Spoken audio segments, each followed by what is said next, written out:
Okay, finishing up my last one. I decided to add some dots in here to fill in space.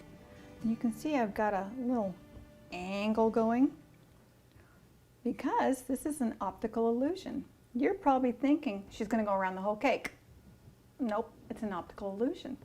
We don't want to go around the whole cake, so we have to make it look like it's just gracefully flowing off. Okay, so I'm going to bring it around, let you see. All right, there you go.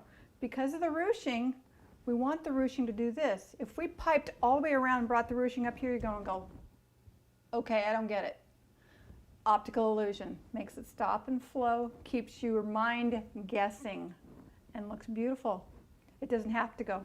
So that's why we went just part way to cover the one side. You know, two sides of a dress. Okay, this side's all smooth and everything. This side's got the lace over here. That's what we did with this one. So I gradually tried to ease it off at an angle to keep it going. Okay? So let's put some bling on this. When I did Leilani's cake, and it's on my website, I had just found out about Caljava's bling. I came home from Reno with these. Caljava online, and they've got these fun little, they're miniature button thingies, but you can use them for the cake because it's sealed in rhinestones. And there was round ones like this, and they gave me butterflies. I'm trying to get you guys to see it. There's a butterfly. So there's a lot, and it was amazing when I put these on the cake what it did for that ruching. So we're going to take the butterfly and get it to mount on here. And there's not a pin on the back of this one, so we'd have to hide that. And I may choose to use this one with a piece of fondant to make it look like a buckle and put it there, but actually I want to see what the butterfly looks like. And it's a pin.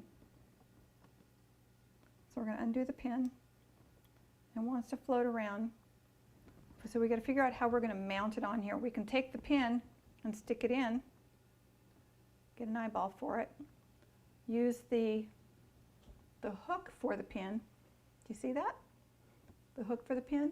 I could put a little piece of royal on there, but that would take away, but because the fondant's still soft, we're just going to let it adhere all by itself with the hook. Let you see it. Isn't that stunning? So let's put the other one.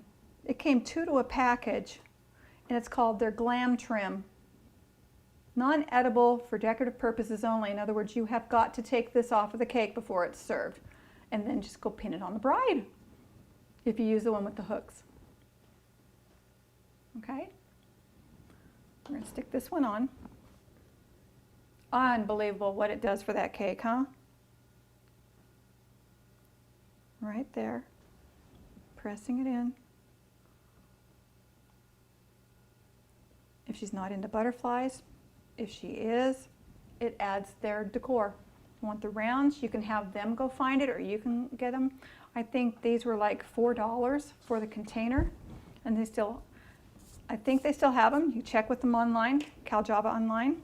I didn't trim my edge of my fondant here. We're getting ready to put this on the cake, so I'm trimming off the float around fondant from covering the cake. When I pick this up, it'll just break away. You see how I'm holding the knife steady and just trimming the little feathers, as I call them? They've dried, exposed to the air. Get a little closer right here. There we go. Good clean line.